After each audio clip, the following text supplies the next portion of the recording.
सज्जन हो, काल 7व्या अध्यायामधल्या साधारण 290-91 ओव्यांपर्यंत आपण 27व्या श्लोकाचा नाथांनी सांगितलेला अर्थ पाहत होतो. नाथ महाराज काल सांगत होते की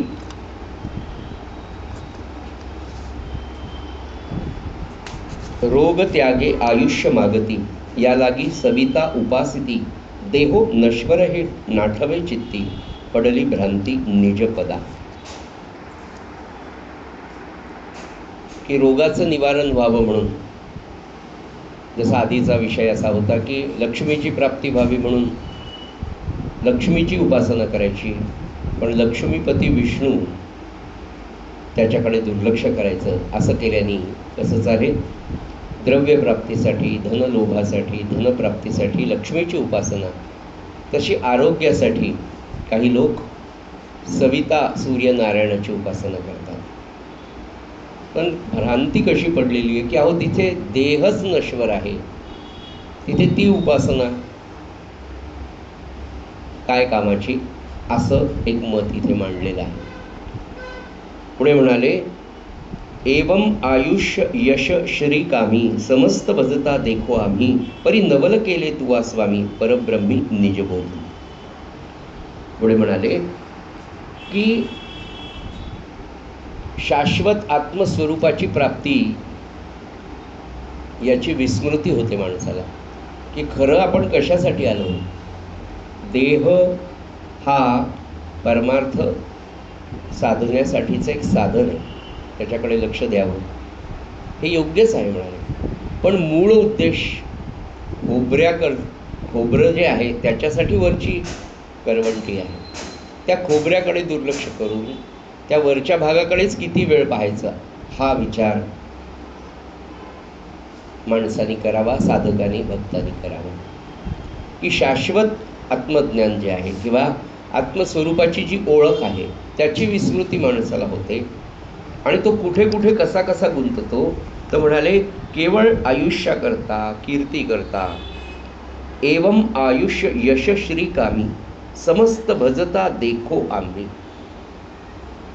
आपली सगळी व्रतवैकल्य, आपली सगळी भक्ती, नाथ महाराज म्हणाले, तत्कालीन समाज व्यवस्थेचं, समाजातलं जे चित्रण होतं ते नाथ महाराज आपल्याला सांगत असताना आजही त्याच्यामध्ये काही फरक पडलेला नाही. आपली भक्ती, आपले व्रत, आपले वैकल्य, हे सगळे 16 सोमवाराचं व्रत लेकरू व्हावं, ते जगावं, पुन्हा दुसरं व्रत, पैसे मिळावे, तिसरं व्रत, कीर्ती मिळावी, चौथं व्रत. हे सगळं ते म्हणाले कशासाठी आहे. समस्त भजता देखो आम्ही, या लागी आयुष्य यश श्रीकामी, की आपल्याला कीर्ती मिळावी, आपल्याला पैसा मिळावा, याच्यासाठी सगळे लोक धडपड करत असताना नाथ महाराज म्हणाले, मला दिसत आहे त्यांच्या समाजामध्ये आजही तीच परिस्थिती आहे. दृश्य जगाचा खरं म्हणजे सज्जनो फार जोर, हे जे दृश्य आहे ना, आपण इथून एकदा गेलो, सकाळचं आपलं साधन झाल्यानंतर जेव्हा प्रपंचाच्या कार्यासाठी म्हणून जेव्हा घराच्या बाहेर पडतो, तेव्हा या दृश्य विश्वाचा एवढा जोर आपल्याला दिसतो पहा, की आपण सुद्धा त्याच्या नादी पटकन केव्हा लागतो. नाही ते घेतलंच पाहिजे, ते पाहिजे, त्यांनी 4 गालीचे पाहिजे, माता बदलले, किती म्हणून बघ. नाही आता पोरं पुढे पुण्याला जाणार म्हणलं, पुण्यावर एखादा फ्लॅट घेतलाच पाहिजे बाबा, इथलं कर्ज फेडो का न फेडो, पण पुन्हा ते फेडून पटकन ते. इतक्या दृश्य विश्वामध्ये मनुष्य मागे लागलेला आहे त्याला, की 1चे 2, 2चे 4, 4चे 6 अशा वस्तू, की याच्यात मला सुख मिळेल, त्याच्यात मला सुख मिळेल, त्याच्यात माझी कीर्ती. बापरे, तुमचे 4 फ्लॅट आहे, बापरे, डोळ्याने लोकांनी आपल्याकडे डोळे ओटाळून, बापरे, याच्यासाठी एवढी धडपड असते. म्हणजे आता याच्या फार काही खोलात जात नाही, ज्याचं त्याचं सगळ्यांना आपण दृश्य विश्वाचा जोर, मला सांगा इतका जोर आहे. आणि त्याच्यात सात्विक माणूससुद्धा अनेक वर्ष सत्व गुणाने राहिलेला केव्हा त्या पदापासून ढासळेल हे सांगतात. इतका जोर ते म्हणाले या दृश्य विश्वाचा आहे. त्याने सामान्य लोकांना इतका भ्रम निर्माण होतो पहा, इतका भ्रम. कोणीतरी यावं म्हणत ते 1चे 2, 2चे 4 करा, ते मागे स्कीम्स होत्या बघा खूप. नाही तुम्ही फक्त 4 वस्तू विका, तुम्हाला 1 वस्तू की चालली चेन ती चेन. इतका भ्रमात पडतो माणूस. कामधंदे सोडून सुरू त्याच्यामध्ये, असा हा भ्रम उत्पन्न होतो. अर्थात ज्ञानाची साधनं साध्य करून काही लोक दृश्यापासून सुखाची प्राप्ती मिळवण्याचा प्रयत्न साधन करतात, सगळं मिळवतात, पण त्या सगळ्याचा उपयोग आत्मोन्नतीसाठी न करता ही माणसं समाजामध्ये स्वतःला फक्त सुख कसं प्राप्त होईल हे सगळं साधन त्याच्यासाठी, आणि हे सगळं साधन प्राप्त होण्यासाठी सगळी धडपड, सगळे साधनं, सगळी व्रत वैकल्य काय काय काय काय याच्यापुढे तर नाथ महाराज म्हणला की काही लोक असं करतात, वेदांताची भाषा शिकून घेतात. वेदांतातल्या सगळ्या संज्ञा विज्ञा सगळं समजून घ्यायचं, वेदांत समजून घ्यायचा, लोकांना वेदांत सांगायचा, आणि त्या वेदांत सांगण्यापासून म्हणजे अद्वैत ब्रह्माचं वर्णन त्या वेदांतातल्या व्याख्या पाठ करून, वेदांत पाठ करून, वेदांत शिकून अद्वैत ब्रह्मावर इतकं चांगलं प्रवचन, इतकं प्रतिपादन इतकं सुंदर करायचं, आणि शेवटी ते ज्ञान एक तर पैशासाठी विकायचं, नाही तर प्रसिद्धीसाठी. बापरे काय वेदांत बोलतात बाबा. प्रत्यक्षात त्या वेदांताचं आचरण व्यक्तिगत आयुष्यात खऱ्या अर्थाने सुख समाधान मिळण्यासाठी किती लोक करतात, बोटावर मोजण्या इतके सुद्धा करत नाही. म्हणजे हे सगळं ज्ञान मिळवायचं, पण ते पोटासाठी विकायचं. त्याच्या पुढे ते काय म्हणाले, एक म्हणविती योगज्ञानी, वायू धारणा दाविती जनी, टाळी लावणी बैसती ध्यानी, जीविका मनी विषयांची. काही लोक तर त्या याचं ज्ञान मिळवतात म्हणाले. कशाचं? योगाचं ज्ञान. योगाचं ज्ञान मिळून वायू कोंडून दाखवतात, लोकांना प्राणायाम शिकवतात, डोळे लावून ध्यान लावून बसतात, लोकांना वाटतं केवढा मोठा योगी आहे. आणि हा डोळे लावून काय करतो म्हणाले, आतमध्ये मला देह सुख कसं मिळेल. पुढे म्हणाले जीविका मनी विषयांची. डोळे लावून बसलाय पण आतमध्ये चिंतन, देह सुख कसं मिळेल. नाथ महाराज तत्कालीन परिस्थिती सांगतात, पण आजही काही बदललेली नाही. पुन्हा पुन्हा मला ते सांगा वाटतं की पुन्हा याच्यामध्ये तेच तेच तेच. शेवटी सांगण्याचं तात्पर्य एवढंच आहे, ऐसे विविदिशा लोक साधने, साधुनी झाले मूर्ख, तुआ केले जे अलौकिक, आत्मसुख साधिले. ऐसे स्वामी अवधूता, तुआ तृणप्राण प्राय केले जीविता, तुच्छ करोनी लोका समजता, निजात्महिता मीन मीन लासी, निजानंदे निवालासी, अंतरी शीतळ झालासी, ऐसे दिसता हे आम्हासी, उपलक्षणेसी परियेसी. सज्जनो, सांगण्याचं तात्पर्य नाथ महाराज म्हणाले की एवढंच आहे की अनेक प्रकारचे अनेक लोक ज्ञानाच्या मागे लागतात, पण ते सगळं ज्ञान खऱ्या अर्थाने निजहिता करतात. खऱ्या अर्थाने स्वतःचं हित मनुष्य म्हणून जन्माला आल्यानंतर जे करून घ्यायचं आहे त्याच्यासाठी नाथ महाराज म्हणाले बिलकुल करत नाही. नाना प्रकारचे साधन करून साध्य करून घेतात, पण शेवटी मूर्खपणाने त्याचा दुरुपयोग करतात. आणि त्यामुळे ते म्हणाले तुच्छ करोनी समजता, निजात्महिता मिलनासी. आत्मसुख साधत नाहीत, अंतरी शीतल जायचे. शेवटी म्हणाले आयुष्य वाया जातं.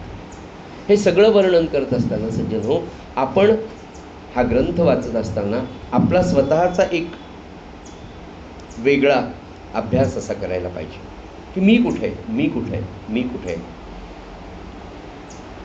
हे सगळं पाहत असताना आपण सुद्धा इतके या संसारामध्ये गुरफटलो आहे की खरंच आपला असा विचार कधी मनात येतो का की खरंच आपण खरं कशासाठी जन्माला आलो, या प्रपंचासाठी आलोय का.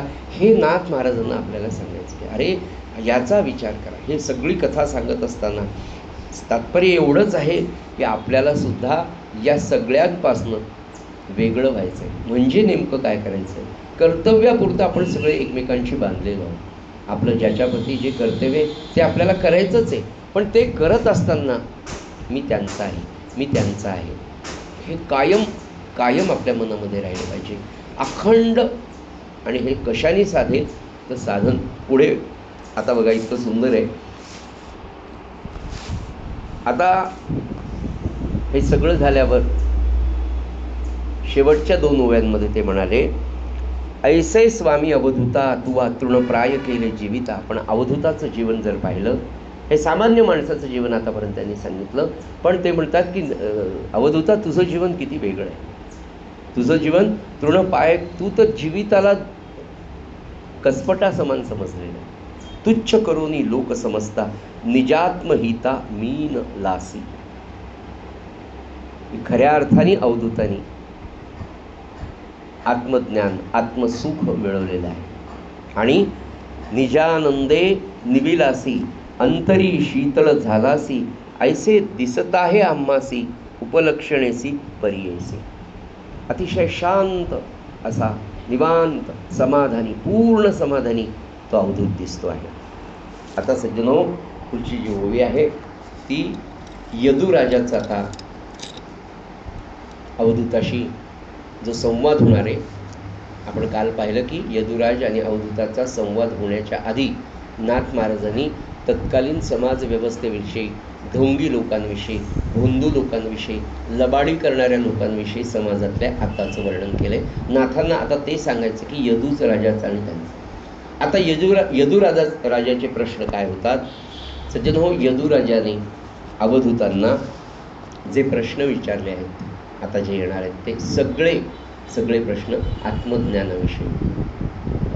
आणि ते आत्मज्ञानाचे प्रश्न आपल्याला श्रवण करताना सुद्धा आपण सुद्धा त्या मार्गावर हळूहळू चालायला लागतो. नवे नवे आपल्या मनातलेच प्रश्न यदुराजा विचारतो. हे सगळे प्रश्न आत्मज्ञानाबद्दल जरी असले तर हे राजाने प्रश्न विचारण्याचं मोठं औचित्य आहे. मला आपल्या सगळ्यांच्या लक्षात येईल. फार महत्त्वाचा भाग आता आहे की पृथ्वीवरचे यदुराजा आहे. नहुषाचा मुलगा ययाती राजा, ययातीचा मुलगा हा यदुराजा, आणि हा तत्कालीन राजा म्हणजे पृथ्वीवर जेवढे म्हणून देह उपभोगाचे साधन होते ते सगळे यदुराजाकडे होते. त्याच्यासाठी सगळे उपलब्ध होते. नवे नवे यदुराजा समजा त्याचा उपयोगसुद्धा घेत होता. जगातल्या, विश्वातल्या सगळे उत्कृष्ट देहभोग ज्याच्याकडे आहेत, ज्याला कशाची प्रापंचिकदृष्ट्या चिंता नाही, त्याने एखादी कल्पना, एखादी इच्छा, एखादी वासना, एखादी कामना फक्त व्यक्त करावी आणि काही काळामध्ये त्याच्यासमोर ते सुख उपलब्ध आहे, अशी परिस्थिती यदुराजाची. यदुराजा जे प्रश्न विचारतोय ते आत्मज्ञानाचे. पण यदुराजा कसा आहे तर यदुराजाकडे सर्व प्रकारची सुख आहेत. दुसरं, ज्याच्या सगळी सुख ज्याच्या सेवेला आहे अशा राजाला देखील सज्जन हो, अशा राजाला देखील भगवंताच्या दर्शनाशिवाय समाधान मिळत नाही, हे यावरून स्पष्ट. महाराज म्हणाले ना की आपल्याला नेहमी असं वाटतं की आपल्याकडे ज्या वस्तू नाहीत, आपल्याकडे जे पदार्थ नाहीत, आपल्याकडे जे सुख नाही ते दुसऱ्याकडे आहे, म्हणजे तो सुखी असेल अशी जी आपली कल्पना आहे, महाराज म्हणाले ती निरालच खोटी आहे. तुम्हाला माहीत नाही त्याच्या मागे काय होतं. म्हणून सुख वस्तूंमध्ये, सुख पदार्थांमध्ये, सुख व्यक्तींमध्ये, सुख परिस्थितीमध्ये नाही. तुम्हाला ज्या परिस्थितीमध्ये भगवंताने ठेवलंय त्या परिस्थितीमध्ये अत्यंत आनंदाने, अत्यंत समाधानाने राहा. हे जे महाराजांचं सांगणं आहे हाच खरा वेदांत आहे. हेच खरं मानवी जीवनाचं सज्जन ध्येय आहे, किंवा या मार्गाने आपल्याला जायचं आहे. यदुराजाचे प्रश्न लक्षात असताना हे चिंतन फार महत्त्वाचं आहे. अरे एवढा मोठा म्हणजे जगमान्य राजा आहे तो यदुराजा, आणि तो यदुराजा अवधूताला विचारतोय आत्मज्ञानाविषयी. आता याच्यावरून तर एक स्पष्ट झालं ना की यदुराजासारखा एवढा मोठा माणूस सुद्धा, सगळी सुख असताना सुद्धा त्याला समाधान नाही. तर त्या मानाने मग हे अंबानीन, अदानीन, आपल्याला जे मोठे मोठे जगात वाटतात, अहो त्यांनाही सुख नाही. त्याचं कारण खरं समाधान, खरा आनंद, खरं सुख जे कधीच संपणार नाही ते भगवंताच्या शिवाय मिळणं शक्य. म्हणजे एवढा तरी एक विचार आपल्या मनामध्ये या चातुर्मासामध्ये रुजलाच पाहिजे. नाही, भगवंताशिवाय खरं नाही. भगवंताची गरज आहे, भगवंताची नड आहे, भगवंताशिवाय काहीच नाही, मला तो प्राप्त करायचा. एवढा अट्टहास, एवढा एक घट्ट विचार सज्जनो आपल्या मनामध्ये या चातुर्मासाच्या निमित्ताने तरी आपण घट्टपणे रुजवलाच पाहिजे. तरच हे श्रवण करून फायदा आहे. तुम्ही एवढा वेळ देऊन इथे येता, हे ऐकता, तर काहीतरी आपल्याला महाराजांकडून घेऊन जायचं. हे म्हणत असताना मी तुमच्याबरोबरच ना, मी काही वेगळा आहे असं. पण नाथ महाराज जेव्हा सांगतात की भगवंताच्या दर्शनाशिवाय समाधान नाही, हे स्पष्ट होतं. म्हणून पुढे ज्या परिस्थितीत आपण आहोत ती मध्यम प्रतीची असेल तरी पुढचा विचार किती सुंदर आहे बघा. आपण मध्यम परिस्थितीत आहोत, गरीब परिस्थितीमध्ये आहोत. अतिशय महत्त्वाचा विचार आहे बरं, इतका सुंदर विचार आहे की आपण आता ज्या मध्यम परिस्थितीमध्ये आहोत. आपण काही खूप श्रीमंत नाही, आपल्याकडे खूप सत्ता, खूप पैसा, खूप देहसुख आपल्याकडे नाही, आपण मध्यम स्थितीत आहे. अशा वेळेला आपण ते म्हणाले, अशा वेळेला पुष्कळ श्रीमंत होण्याच्या नादी न लागता, नाही बा आपल्याला ते मिळवायचं, आपण त्याच्या नादी न लागता नाथ महाराज सांगतात भगवंताच्या नादी लागावं. आणि आपल्याला असं ठेवलंय, आपली ही परिस्थिती आहे, ही परिस्थिती खूप चांगली आहे.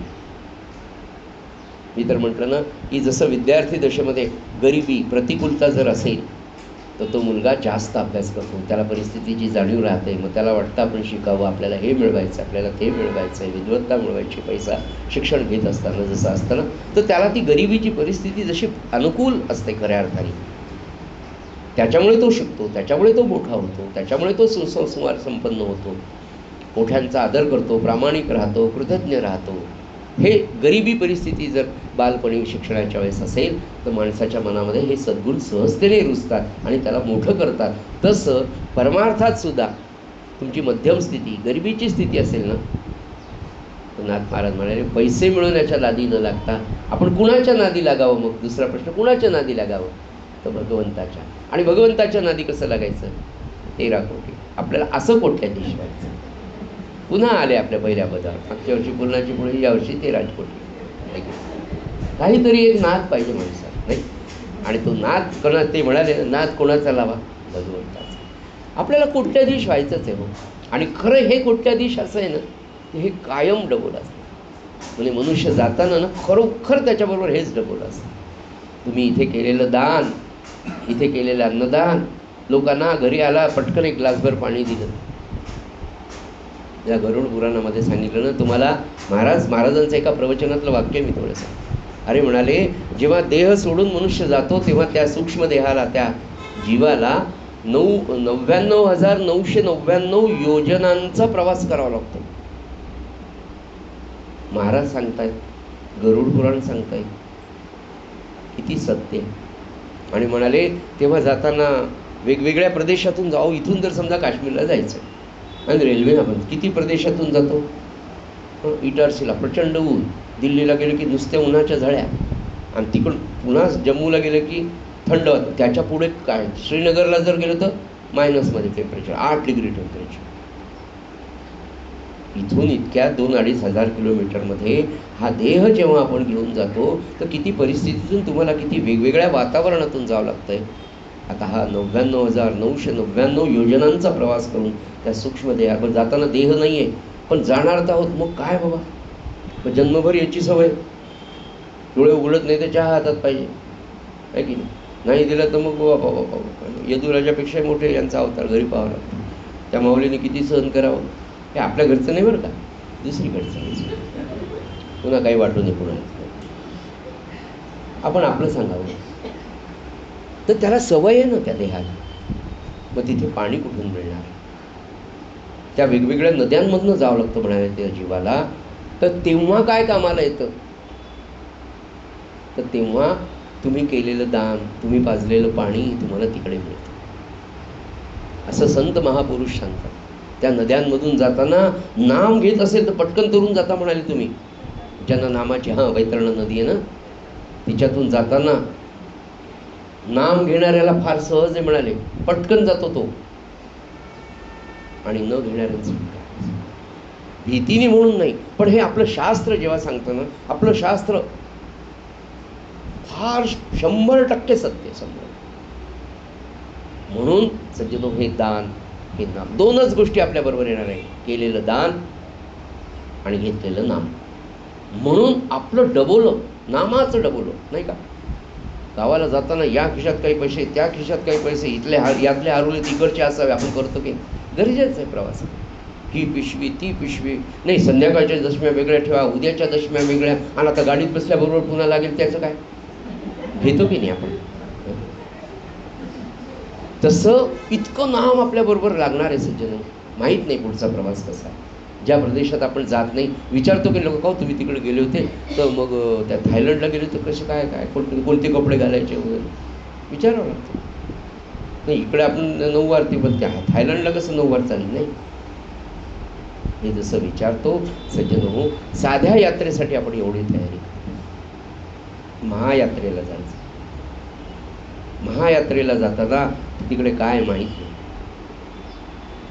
पण संतांनी जे सांगून ठेवलंय, कारण ते सर्वज्ञ, ते ब्रह्मज्ञानी आहे, त्यांना विश्वाचं ज्ञान आहे. त्यांना हे माहिती की हा जीव या जन्मात इतका पुढे जाणार परमार्थात, पुढच्या जन्मात एवढा जाणार, त्याच्या पुढच्या एवढा, आणि पुढच्या जन्मात मी त्याला मुक्त करणार, हे त्यांना माहिती आहे, आपल्याला माहिती नाही.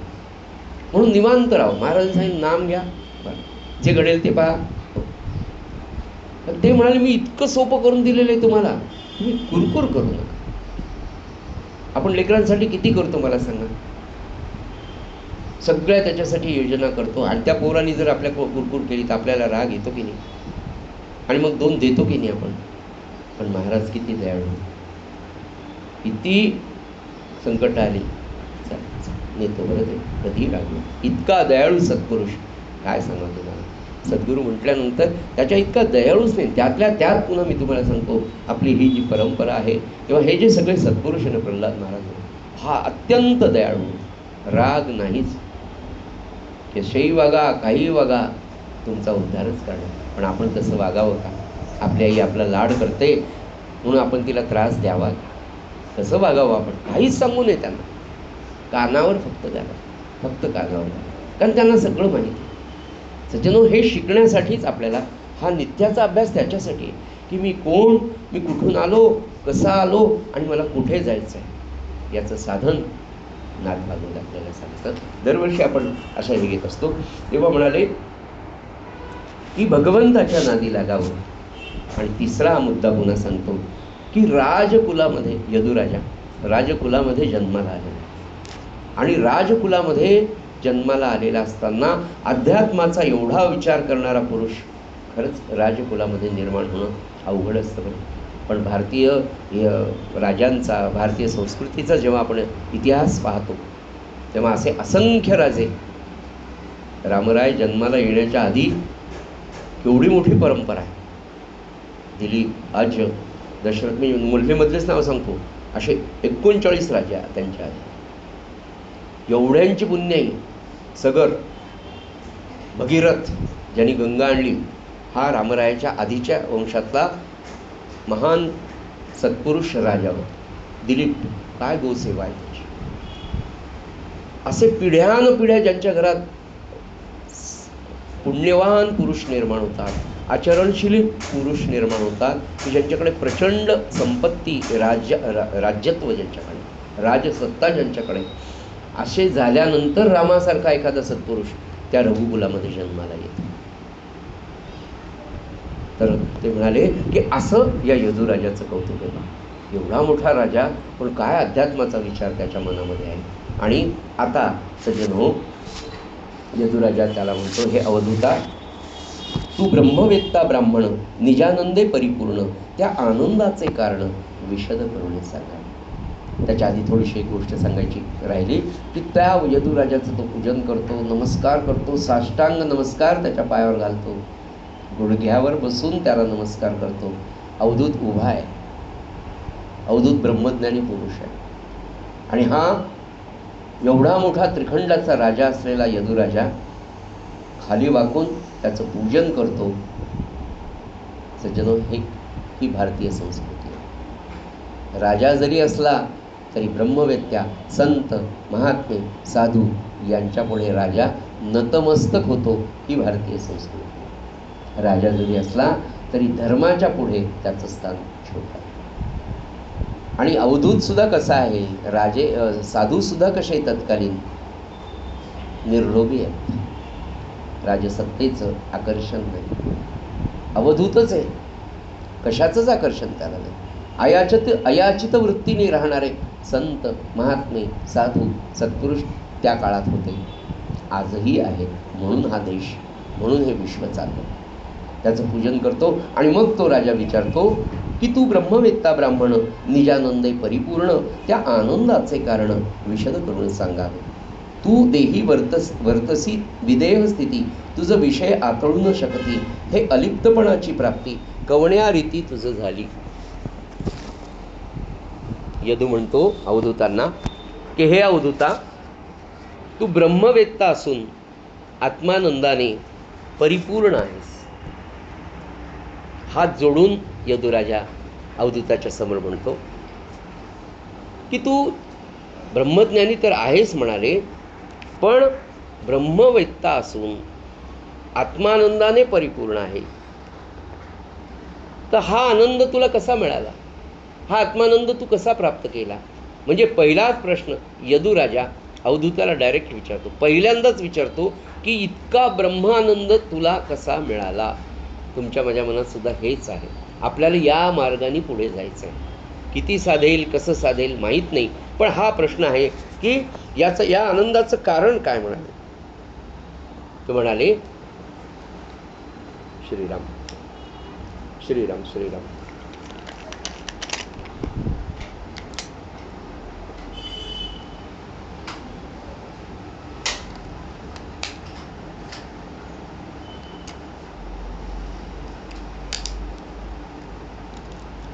श्रीराम.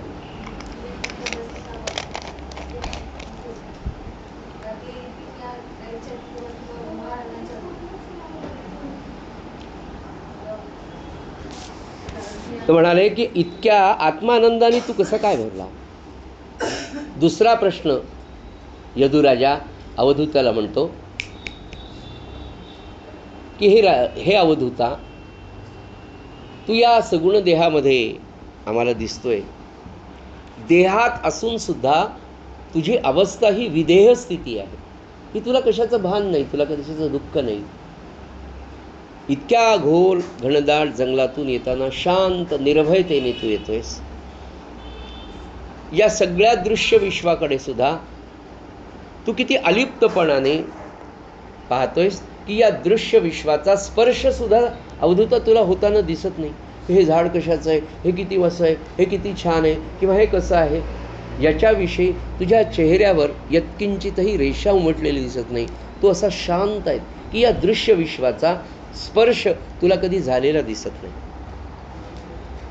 तर हा इतका अलिप्तपणा तुझ्याकडे कुठून आला? हे पहिला प्रश्न विचारला की तुला हे आत्मज्ञान असून झालेलं असून या आत्मानंद किंवा हा आनंद तुला कुठून प्राप्त झाला?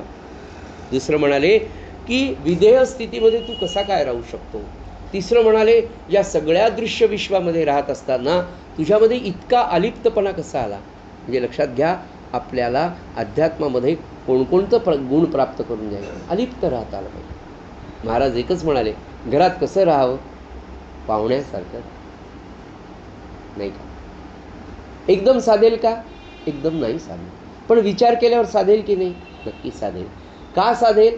अभ्यास आहे हा की नाही, मला या मार्गाने जायचं. आपण ठरवतो की नाही आपल्याला हे मोठं कार्य करायचं आहे, तर आजपासून त्याच्यासाठी आपण पदरमोड करतो की नाही, रोजचा अभ्यास असतो की नाही आपला, म्हणजे आपण ते ध्येय ठरवलेलं आहे. तसं सज्जन हो, आपल्याला हे ध्येय ठरवून चालायचं आहे की मला काय बनायचं आहे, मला काय व्हायचं आहे, मला काय मिळवायचं आहे.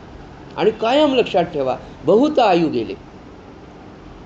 किती लवकर लोक अध्यात्माला लागतात, किती लोक अध्यात्माला लवकर लागतात, आपल्याला किती उशीर झाला पाहिजे. आज आपण आईबाबांनी जर चांगले उपासना चांगला मार्गावर जर राहिलं तर लेकरांना लहानपणापासून ते वळण लागतं. आणि ती लेकरं जर लहानपणापासून लागेल तर मला सांगा, आपलं लेकरू जेव्हा मोठं होईल आणि अध्यात्म परमार्थाच्या मार्गावर चालेल, उपासना करेल, नाम घेईल, भगवंतावर श्रद्धा ठेवेल, तेव्हा त्याच्या पोटी निर्माण होणारी संतती किती धर्मकार्य करणारी आणि किती संत. मग अशा 4-4, 5-5 पिढ्यांमध्ये जेव्हा साधना होते, तेव्हा 5व्या 6व्या पिढीमध्ये एखादा थोर मोठा संत, महात्मा, सज्जन, राष्ट्रकार्य करणारा, धर्मकार्य करणारा, समाजकार्य करणारा एखादा महान नेता, एखादा महान सत्पुरुष निर्माण होतो. सज्जन हो, हे सगळं तो म्हणतो की अरे बघा काय काय गुण आहे, अलिप्तता राहिली पाहिजे. अलिप्त झालंय, घडलंय, चला. हे मी तुम्हाला सांगतो नाही, सगळ्यात मोठं जर कोणतं दुःख असेल तर मृत्यूचं असतं. आणि आपण ही सगळी जी परंपरा पाहतो, कसे शांत राहिले, कसा अलिप्तपणा होता त्यांच्या काळात. देहात असून विधेय, मी तुम्हाला सांगितलं ना, एवढा मोठा भिंगोटा चावला, काय सांगा महाराजांना. शेवटच्या याच्यामध्ये खूप वेदना, शारीरिक वेदना खरं म्हणजे त्या नव्हत्याच. सगळ्या तुमच्या माझ्यासारख्यांचं घेतलेलं पापाचे सगळे, कारण इतके लेकरं अनुग्रह घेतला आणि जप करत नव्हते. आणि त्यांना प्रापंचिकदृष्ट्या आणि पारमार्थिकदृष्ट्या सांभाळायचं त्या सद्गुरूला कोण घेणार मला सांगा. अहो, साध्या प्रपंचातली गोष्ट, लेकराला ताप आला, रात्रभर आई झोपत नाही.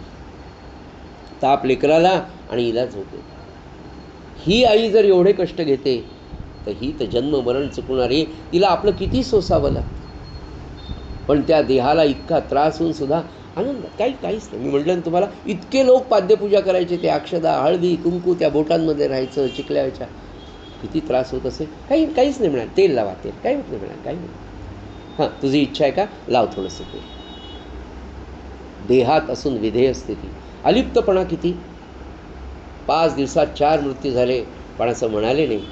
आईला सांत्वन केलं, दोन्ही भावजायांचं केवढी विधेय स्थिती आहे देहामध्ये राहून. हे आत्मज्ञानी पुरुषाची लक्षणं. आणि हा आत्मज्ञानी पुरुष, हा ब्रह्मज्ञानी पुरुष आपल्याला पाहायला मिळाला. आणि असे असंख्य संत या महाराष्ट्रामध्ये आलेले. तर आपण भाग्यवान हो, आपला समाज भाग्यवान.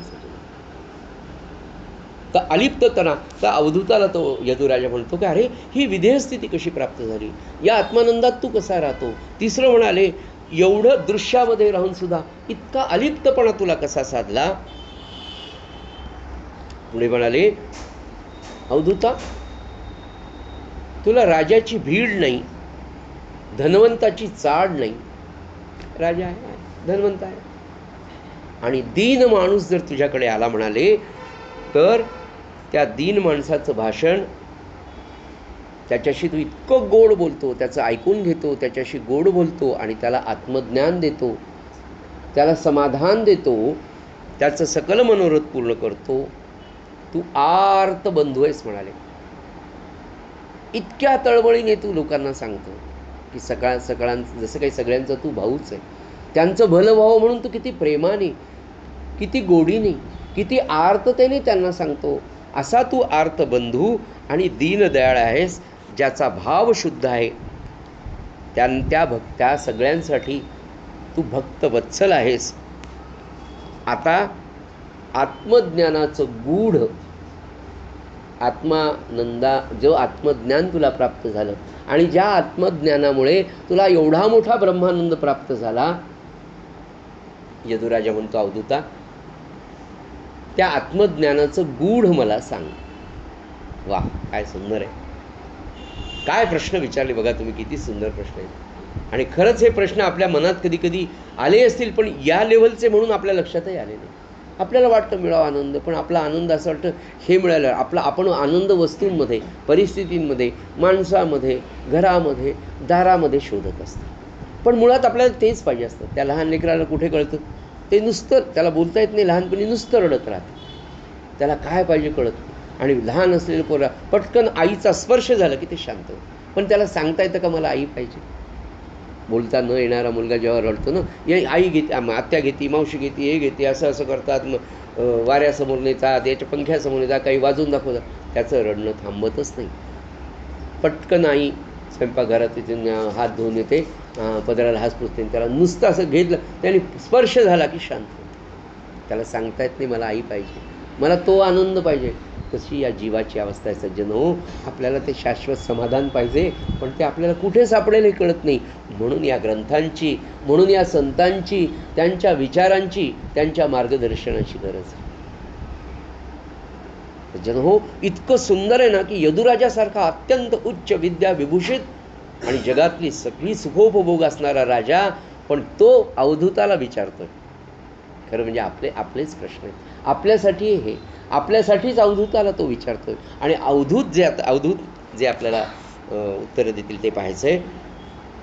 सज्जन हो, पुनश्च एकदा सांगतो की यदुराजा हा अतिशय सत्वशील असून फार मोठा भक्त होता. तो जसा अत्यंत बुद्धिमान तसा अत्यंत श्रद्धाळू होता. आणि भगवंताच्या सान्निध्याने भाग्यवंत असलेल्या अवधूताची त्याची भेट होती. हे यदुराजाचं फार मोठं पात्रता आहे, त्याची क्वालिफिकेशन. म्हणून त्याला अवधूताची भेट झाली. तुम्हा आम्हाला असा अवधूत खरं आपल्यालाही प्राप्त झालेला आहे. अवधूताचा देहच महत्त्वाचा नाही, तर त्याचा विचार, त्याची संगत ही ग्रंथाच्या माध्यमातून आपल्याला मिळते. आपल्यालाही तो अवधूत आता मिळाला आहे आणि तो यदुराजा मिळाला. आपण भाग्यवान असे की आपल्याला यदुराजाही मिळाला आणि अवधूतही मिळाला. ही नाथांची खरी आपल्यावर कृपा. हे तर एकादश स्कंद संस्कृतातला आपण वाचायला घेतला का हो? मला सांगा बरं, किती वेळा आपण भगवद्गीता घेतली, किती वेळेला अध्यात्म रामायण घेतले. उपासनेतली ती ब्रह्मस्तुती अध्यात्म रामायणाचा भाग आहे, पण तो संस्कृतचा म्हणून आपण सोडूनच द्यायचो. हो, कशाला कोणाला येतं की नाही असं. पण आज त्या निमित्ताने अध्यात्म रामायणातली आपण ब्रह्मस्तुती म्हणतो. निदान तेवढा तरी आपला अध्यात्म रामायणाचा अभ्यास होतो, आपल्या मुखातनं ते बाहेर पडतं. त्यांनी आपलं शरीर, आपलं मुख, आपली जिव्हा पवित्र होते. उपासनेने आपली जिव्हा पवित्र होते. शरीर, अंतःकरण, बुद्धी, मेंदू हा सगळा टवटवीत होतो. म्हणून त्या उपासनेचं फार महात्म्य. ते म्हणाले असा तो राजा आहे आणि तो खरोखर भाग्यवंत असल्यामुळे अवधूताची त्याला भेट झाली, हे त्याचं भाग्य. आणि म्हणून यदूने त्या अवधूताची यथोचित अतिशय सुंदर, स्वतःच्या संपत्तीला आणि स्वतःच्या श्रद्धेला शोभेल अशा पद्धतीने यदुराजाने अवधूताची पाद्यपूजा केली. पाद्यपूजा केली.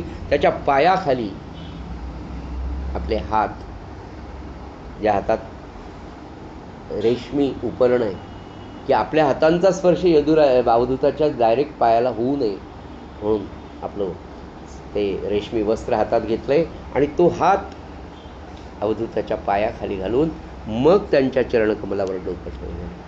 साष्टांग दंडवत यदुराजाने घातला. अतिशय नम्रपणे प्रश्न केला. राजाची नम्रता, राजाची ती पूज्य भाव, ती पूजा पाहून अवधूत अतिशय प्रसन्न झाले. त्याचं वर्णन नाथ महाराजांनी इतकं सुंदर केलं. ते म्हणाले, क्षीरसागर उचंबळावा किंवा कृपा रूप असलेला मेघ गरजू लागावा किंवा आत्मानंदाची तुतारी वाजावी, असं ते ज्ञान त्या पद्धतीने अवधूत आता यदुराजाला सांगायला सुरुवात करतो. अरण्य आहे, तिथे ते दोन सत्पुरुष, अतिशय सुंदर वनराईने टटलेला तो प्रदेश आहे आणि तिथे हा ज्ञानाच्या दृष्टीने, आत्मज्ञानाने भरलेला, अत्यंत दयाळू, क्षोत्रिय दयाळू असलेला अवधूत आणि त्रैलोक्याचं साधन, संपत्ती, सत्ता असलेला यदुराजा त्यांच्या पायाशी. काय सुंदर चित्र आहे सध्या. एक सत्तेने मोठा, ज्ञानाने मोठा, दुसरा तर आत्मज्ञानाने, ब्रह्मज्ञाने असलेला अवधूत.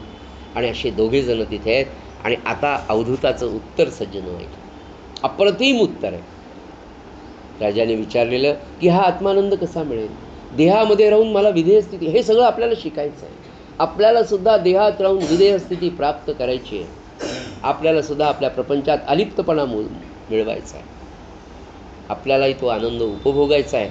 आपल्याला सुद्धा संसारात राहून, देह असून, कर्तव्य करून, घरामध्ये आत्मानंदाच्या स्थितीमध्ये, अत्यंत समाधानाच्या स्थितीत काही घडलं तरी माझा आनंद, माझी माळ आणि माझं नाम थांबता कामा नये. असं होईल का? नक्की होईल. असं झालंय का? झालंय. कुणाकडे झालं? जे जे खरोखर मनापासून नाम घेतात अशा अनेक श्री महाराजांच्या सद्गुरू भक्तांनी असं आयुष्य जगलेलं आहे. समजा काल परवा मी जे उदाहरण तुम्हाला सांगितलं, अशी हजारो उदाहरणं महाराजांच्या शिष्य परिवारात आहे की अगं मी आता उद्या जाणार आहे बरं का.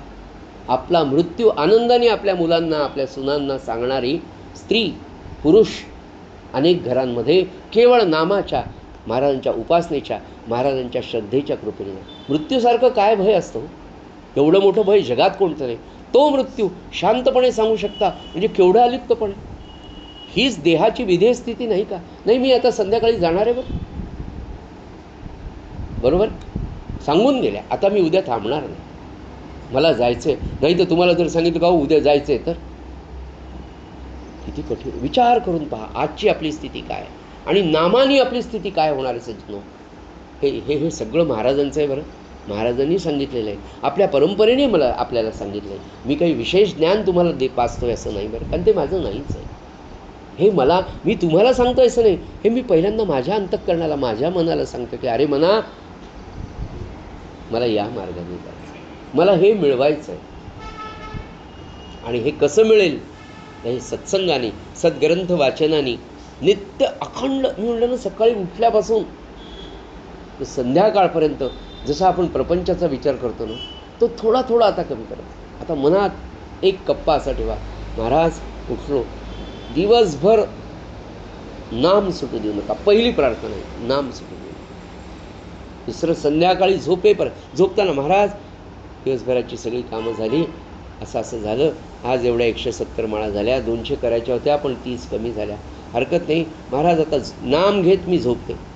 आपल्या उशीला महाराजांचे चरणकमल समजावे, त्याच्यावर डोकं ठेवावं, श्रीराम श्रीराम श्रीराम श्रीराम श्री, असं म्हणत म्हणत त्याच्याकडे लक्ष देऊन ऐकावं.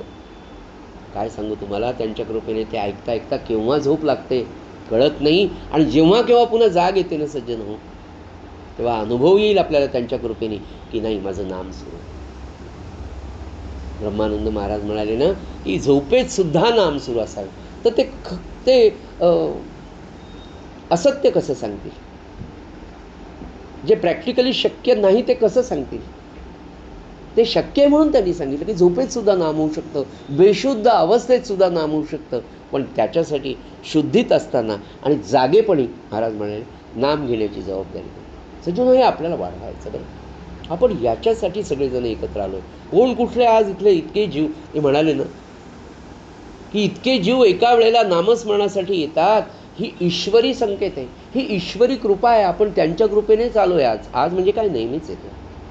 पण त्यांनी एवढी मोठी नांदेडची संख्या, एवढं रामानंद नगर, यशवंत नगर आहे, पण त्यांच्या इच्छेने जेवढे नामाला यायचे तेवढेच येतात. ज्याचं काहीतरी पूर्वसंचित आहे तोच येतो बरं.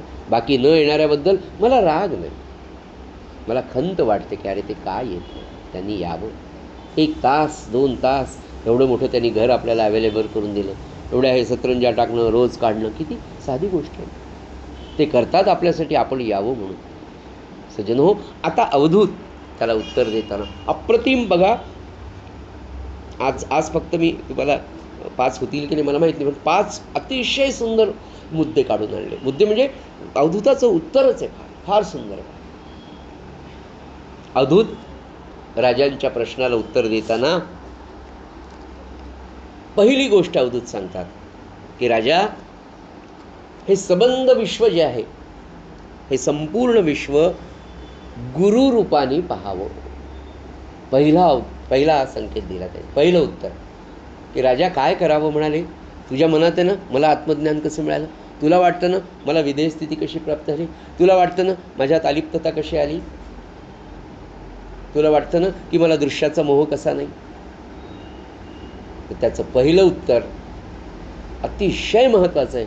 ते म्हणाले राजा, हे संपूर्ण विश्व जे आहे, सबंध विश्व जे आहे, हे गुरुरूपाने पाहावं, असा साधनाचा अतिशय महत्त्वाचा सिद्धांत पहिल्यांदाच ते सांगू शकतो. म्हणजे आपली दृष्टी निकोप पाहिजे, नाही का. म्हणजे रामरक्षेमधले 5व्या श्लोकांच्या 4थ्या श्लोकापासून 5व्या श्लोकापासूनचे पुढचे 9 श्लोक आहेत. शिरो मे राघव पातू भालंद शरतात्मजा कौसल्यो दृश्यो पातू.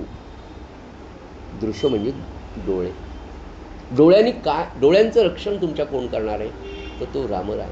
काय करायचं डोळ्यांनी, डोळ्यांनी पाहतानाच निकोप पहा.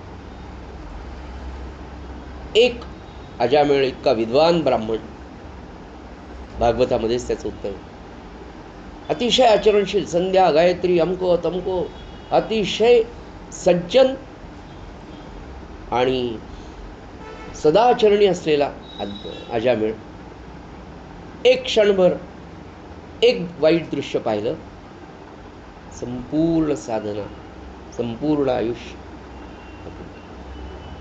ज्या अवयवांचा जो आहार आहे, चांगलं ऐका, चांगलं पहा, चांगलं बोला, प्रत्येकाचा एक आहार आहे. म्हणून ते म्हणाले की राजा, दृष्टी, बस दृष्टी बदल झाला, सृष्टी आपण बदलू शकत नाही सज्जन. दृष्टी बदलली की सृष्टी बदलते. म्हणून आपण पाहतानाच, नाही का, म्हणून किती सुंदर सांगितलं महाराजांनी नीतिमत्तेच्या बाबतीत 3च गोष्टी, परस्त्री, परनिंदा आणि परधन. सेम सगळ्यांसाठीच. अरे किती छान. शिवाजी महाराजांच्या जीवनातला तो प्रसंग आपण पाहिला की त्या कल्याणच्या सुभेदाराची सून त्यावेळेला त्यांनी हे करून आणली, तर तिला पाहिल्याबरोबर तिचं सौंदर्य पाहिल्यावर महाराजांनी पाहिलं, अरे ती सुंदर आहे. अशी आई जर माझी असती तर म्हणाली मी पण असा झालो असतो. काय दृष्टी आहे, नाही का. तर पहिला सिद्धांत साधकासाठी अवधूत सांगतात की हे सगळं विश्व जे काही दिसेल, माझे महाराज आहेत, माझे महाराज आहेत, माझे महाराज आहेत. काही दिसलं, महाराज काय सुंदर निर्माण केलं तुम्ही, पहिली आठवण आपल्याला ती आली पाहिजे. गुरुरूपाने सगळीकडे पहा, हा पहिला संदेश. दुसरं म्हणाले, दुसरा मुद्दा ते सांगतात की हे विश्व सर्वांग परिपूर्ण भगवंताचं व्यक्त स्वरूप आहे. हे जे सगळं विश्व आहे ना, चराचर, हे त्याचंच आहे हो, त्यांनीच निर्माण केलेलं आहे. हे त्याचं व्यक्त रूप आहे. जे जे म्हणून तुम्ही पाहाल त्या सगळ्यांमध्ये त्या भगवंताचा, तो भगवंत गुणरूपाने व्यक्त झालेला आहे. फक्त तुमची दृष्टी पाहिजे तशी. साधकाच्या दृष्टीने सकारात्मक विचार करण्यासाठी ही गोष्ट की दोष पाहायचाच नाही. काय होतं, आपण जेव्हा दोष दुसऱ्यांमध्ये पाहतो ना, तो दिसण्याचं कारण तो आपल्यामध्ये असतो. महाराज म्हणाले आपल्यामध्ये दोष आहे म्हणून आपल्याला त्याच्यात दोष दिसतो.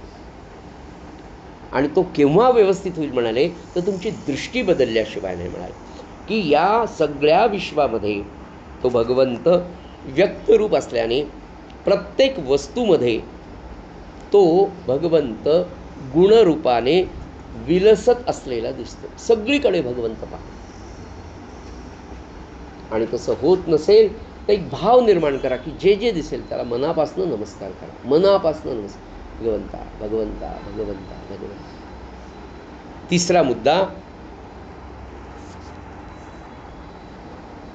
आपल्याला दिसणारे जे विश्वातल्या जेवढ्या वस्तू आहेत, नाथ महाराज म्हणाले, त्या सगळ्या वस्तूंमध्ये जो परमेश्वराचा गुण त्यांनी टाकलेला आहे, तो गुण शोधून काढण्याची बुद्धी मात्र आपल्याकडे पाहिजे.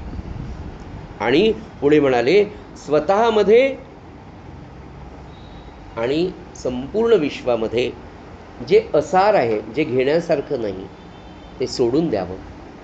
आणि आपल्यामध्ये आणि जगामध्ये जे सार आहे, जे चांगलं आहे, जे उपयोगाला येणार आहे, ते ग्रहण करण्याची बुद्धी आपल्यामध्ये असावी. प्रत्येक गोष्टीमध्ये चांगुलपण शोधायचा प्रयत्न करा. कारण भगवंतानी हे विश्व निर्माण केलं आहे. म्हणजे अगदी तुम्हाला एखादं सांगतो, एखादी न आवडणारी गोष्ट आपल्याला दिसली का फार पटकन आपल्याला बोलायची सवय असते.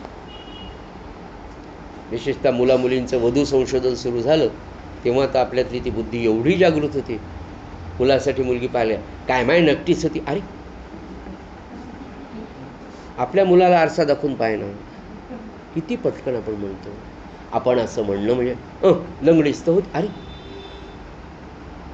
म्हणजे त्याला परमेश्वराने निर्माण केलंय.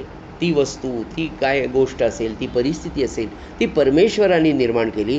त्याला नाव ठेवणं म्हणजे ज्यांनी निर्माण केली त्याला नाव ठेवल्यासारखं नाही का, महाराज म्हणाले. आपण कुणाला बोलतो, कारण या विश्वातली प्रत्येक गोष्ट ओबडधोबड असो का सुंदर असो, ती निर्माण करणारा परमात्मा आहे. आणि ती निर्माण करताना त्याच्या त्याच्या कर्माप्रमाणे, त्याच्या त्याच्या पूर्वसंचिता प्रमाणे ती गोष्ट घडलेली आहे. म्हणजे एखादा दगड हजारो वर्ष तिथे पडलेला आहे, तर त्याची ती योनी आहे त्या जीवाची, की तो तसा तितके वर्ष राहणार आहे. त्याला निर्माण करण्याचं काम जर परमात्म्याने केलं, त्याला नाव ठेव म्हणजे परमेश्वर चुकला असं म्हणण्यासारखं नाही का? आणि तो चुकला असं म्हणण्याची खरी आपली पात्रता आहे का? इतकं सुंदर चिंतन भारतीय तत्त्वज्ञानामध्ये सांगितलं, आपल्या संतांनी सांगितलं, आपल्या वेदांनी, शास्त्रांनी, उपनिषदांनी सगळं आपल्याला सांगितलं. इतकं सुंदर तत्त्वज्ञान सज्जनो जगात कुठे नाही आहे.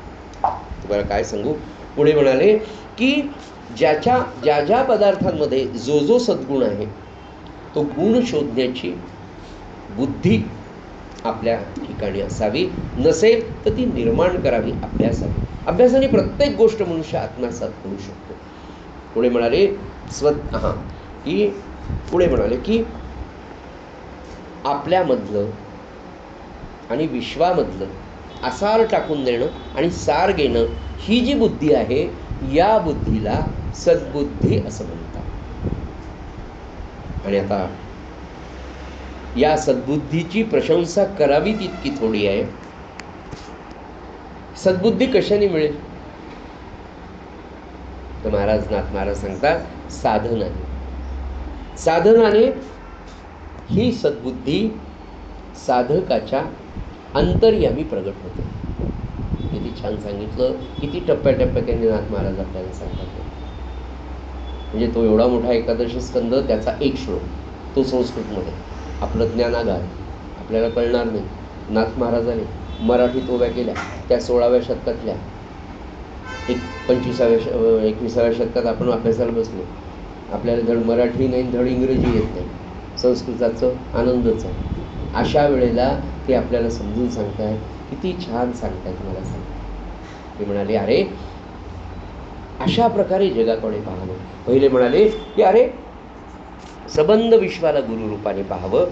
दुसरं, हे विश्व भगवंतानी निर्माण केलेलं आहे, तर या विश्वातल्या सगळ्या वस्तूमध्ये भगवंत गुणरूपाने व्यतीत झालेला आहे. तो गुण शोधून काढला पाहिजे. जगातलं असार आणि आपल्यातलंही असार टाकून द्यावं, जगातलं आणि आपल्यातलं सार घ्यावं. हे जे बुद्धी करते त्या बुद्धीला सद्बुद्धी असं म्हणतात. आणि नंतरचा 5वा मुद्दा मनात महाराज सांगतात, मग ही सद्बुद्धी कशाने निर्माण होईल तर साधनाने. आता साधन कोणतं तर नाम. पण दुसरं काहीच करू शकतं यज्ञात नाही. षोडशोपचारे पूजा करा, 70 किलो गुलाबाचे फुलं, 1 किलो मिळायला तयार नाही. काय पूजा करणार, अर्चन करणार, यज्ञ याग करणार, तपश्चर्या आपण करू शकतो. 1 मिनिट 1 तासभर तर मांडी घालून जप करू शकतो. माझी अवस्था, आपण तुमची नाही. किती वेळा आपण मांडी बदलतो, हे घेऊ का ते घेऊ का, काय तपश्चर्या आपल्याकडनं होणार आहे. म्हणून म्हटलं ना की ही सद्बुद्धी साधनाने निर्माण होते. साधनाने तुमच्या अंतर्यामी ही सद्बुद्धी प्रगट होते. हे सगळ्यात महत्त्वाचं सूत्र आहे की या विश्वाला जिकडे तिकडे माझे गुरुच भरले, या दृष्टीने पहा. आणि ही बुद्धी निर्माण होण्यासाठी साधन, आणि त्या साधनाने साधकाच्या ठिकाणी ही सद्बुद्धी निर्माण होते. आणि एकदा ती सद्बुद्धी अंतर्यामी निर्माण झाली तर त्या सद्बुद्धीच्या जोरावर आत्मसाक्षात्कार होतो, असं अवधूत यदुराजाला सांगतात. त्या दोघांची कथा त्यांनी पाहून घ्यावी. आता नाथ भागवत संपलं, चहा घेऊन घरी जाऊ असं नको.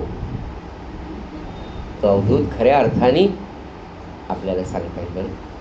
मला खात्री आहे आपण सगळेजण याच्यावर विचार करणार आहोत. नुसता विचार नाही, तर खरोखर आपण त्याच्या मार्गावर चालणार. आणि खरोखर सगळेजण आता त्या मार्गावर हळूहळू यायला लागले. बरं, संकल्पाची शक्ती फार मोठी आहे. बरं, नामाचं वेळ लागायचं असेल तर संकल्पाशिवाय लागेल. एकदा संकल्प झाला की ती संकल्पशक्ती आपल्याला अशी न कळत पुढे पुढे ढकलते. बा नाही, नामच घ्या वाटतं, नाम नाही, आपला राहिला. आणि त्यात जर असा सत्संग मिळाला तर मसीमाताई म्हणतात की अहो आमच्या तर 400 म्हणा काल, अब्बा आमच्या तर 200च झाल्या होत्या, आपल्या 400 कधी. ही एक चांगली पुन्हा सद्बुद्धीच आहे. तर ही कशाने होईल सज्जनो? नाम. म्हणून नामाचा संकल्प, नामाचा अभ्यास, नामाचं साधन हे फार श्रेष्ठ आहे. म्हणून आता अवधूत पुढे काय म्हणतो हे आपण उद्या पाहूया.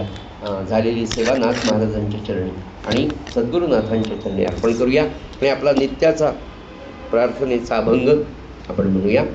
श्रीराम समर्थ.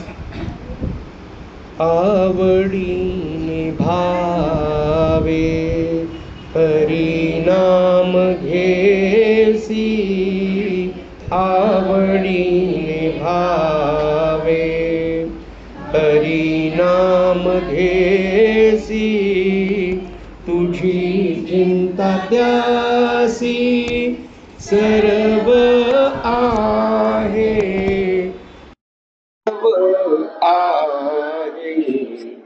आवडीने भावे नको खेद करू कोणत्या गोष्टींचा, नको खेद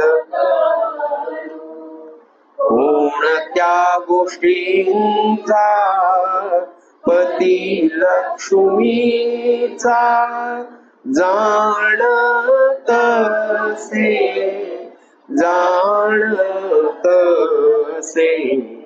आवडीने भावे सकल जीवांचा करीतो सांभाळ, सकल जीवांचा करीतो सांभाळ, तुझ मोकलीला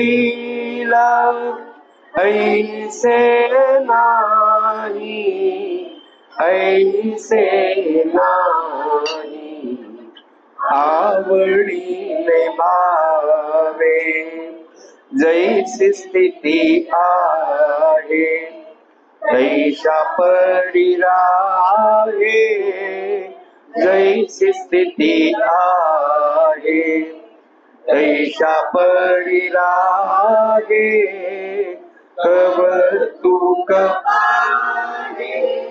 संचिताचे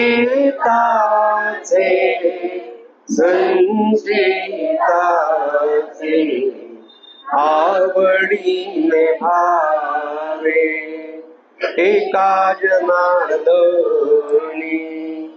भोग प्रारब्धाचा, एका जनार्दनी भोग प्रारब्धाचा, हरी कृपे त्याचा नाश आहे, नाश आहे, आवडीने भावे हरी नाम घेसी, तुझी चिंता त्यासी सर्व आहे, सर्व आहे, आवडीने भावे हरीने भावे, आवडीने भावे. सद्गुरुनाथ महाराज की